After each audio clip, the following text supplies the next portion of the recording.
Welcome to the Slop Farm. Enjoy the video. You start by opening the page or app settings because you need admin rights to edit a share button. You will also decide whether to edit a simple link or implement the Facebook JavaScript SDK for advanced control. Once done, gather the target URL, an image, and meta tags such as OG, title, and OG, description so Facebook reads them correctly. Make sure to keep a backup of existing code and proceed to the editing area where you can place a new share element.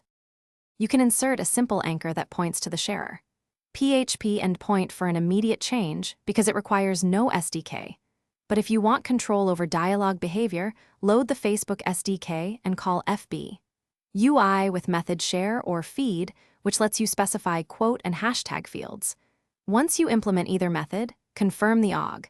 Tags are present so the share preview shows correctly. Then run the sharing debugger to force Facebook to scrape updated metadata.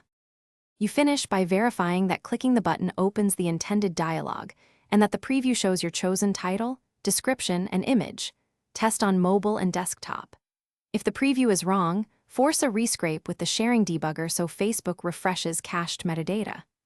If the dialog fails to open, check the browser console for SDK errors, confirm your app ID is set, and make sure the URL matches the allowed domains. One key tip: clear caching and rerun the debugger to.